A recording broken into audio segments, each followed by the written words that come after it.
Hola chicos, el día de hoy vamos a hablar sobre las bases biológicas del comportamiento. Mi grupo está conformado por Karen Jaramillo, Tairi Jiménez y mi persona, Ariadne Zambrano. Las clasificaciones biológicas del comportamiento se dividen en 4 categorías.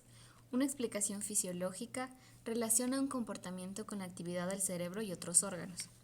El término ontogenético crece de 2 raíces griegas que significan ser y origen. Así, una explicación ontogenética describe el desarrollo de una estructura a un comportamiento.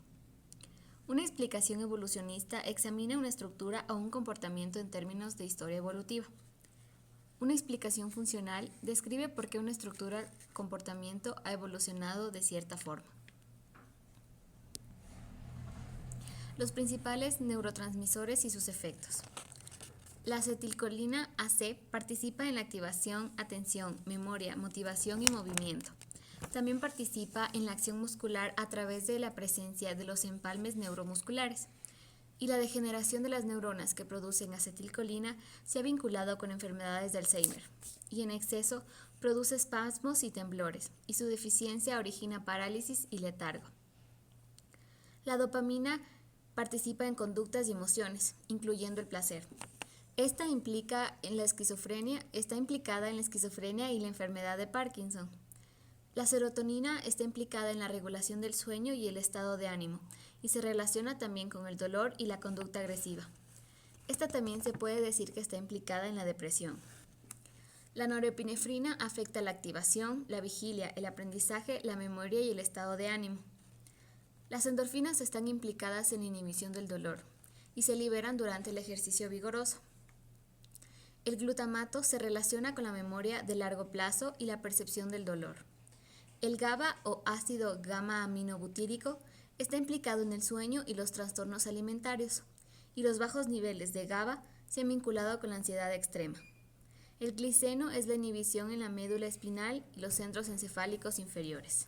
El movimiento voluntario de los músculos requiere de la actuación de la acetilcolina para poder realizarse, al provocar las contracciones musculares.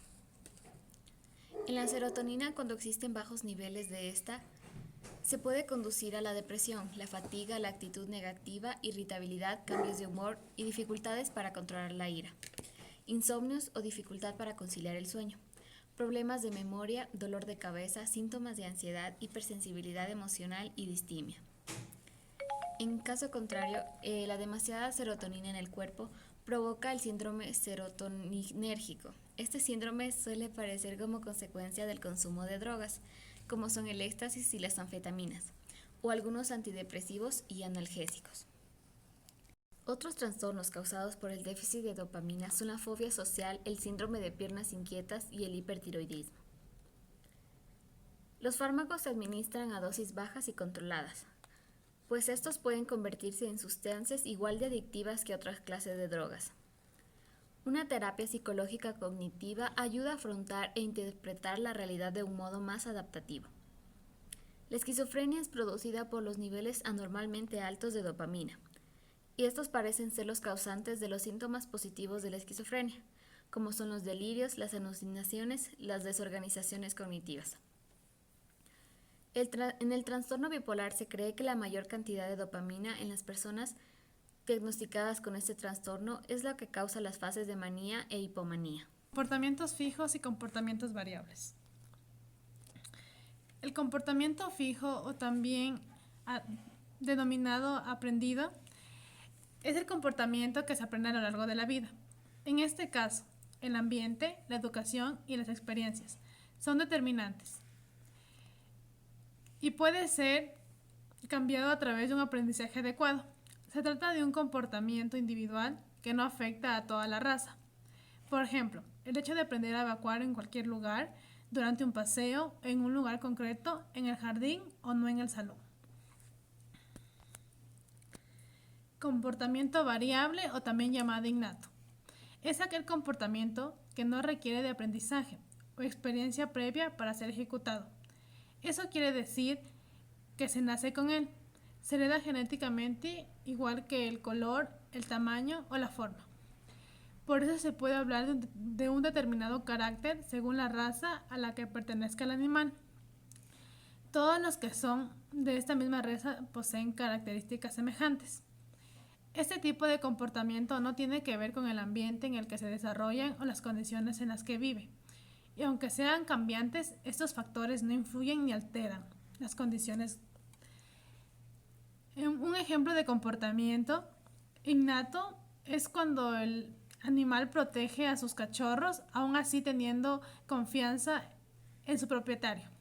La defensa del territorio, la búsqueda de alimento, la conducta sexual, las maniobras de defensa y de escape son otros comportamientos innatos. Memoria y tipos de aprendizaje. Memoria es la capacidad de retener y de evocar eventos del pasado mediante procesos neurobiológicos de almacenamiento y de recuperación de la información básica en el aprendizaje y en el pensamiento.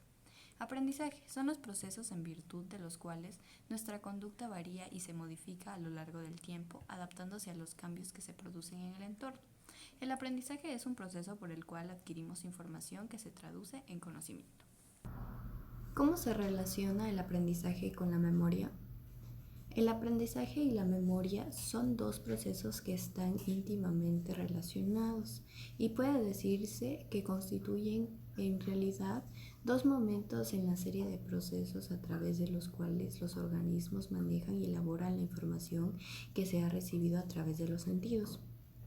La capacidad del cerebro para aprender implica la capacidad del cerebro para recordar, básicamente, y ambas pueden resumirse en la capacidad del cerebro para adquirir información. La distinción que se hace en psicología entre aprendizaje y memoria es más que nada una forma conveniente de organizar nuestros conocimientos. Son procesos biológicos de adquisición de información. La neuroplasticidad es el proceso que está en la base de todo aprendizaje. La plasticidad cerebral es la capacidad de cambiar y cambiarse ante una nueva experiencia. En el aprendizaje el cerebro se modifica a sí mismo y por eso se da el aprendizaje en sí. En el aprendizaje se van creando nuevas redes sinápticas cuando las neuronas se conectan entre sí.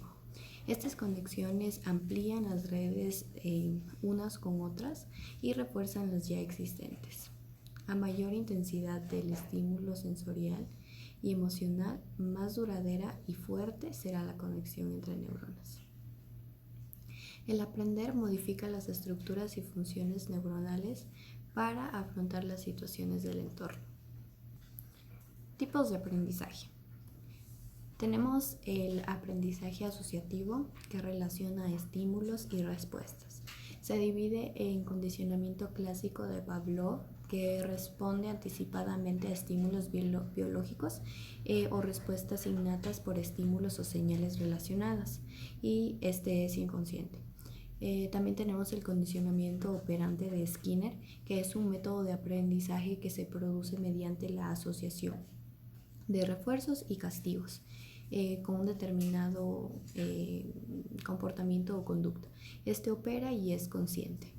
Dentro del aprendizaje perceptivo motor tenemos el aprendizaje motor, que se refiere a los movimientos esqueléticos musculares que ocurren a través de la práctica, ya que repetir varias veces esta información hace que se guarde en la memoria a largo plazo. El aprendizaje perceptivo es un conjunto de procesos por los cuales la exposición a estímulos modifica de forma más o menos duradera el modo en el que estos sean procesados en los sistemas sensoriales. Y por último, el aprendizaje cognitivo, que es un aprendizaje que ya es un proceso superior de conocimiento, anticipación e incluso análisis. Un ejemplo claro sería el escribir. Esto ha sido todo por ahora, espero que les sea de ayuda y muchas gracias por su atención.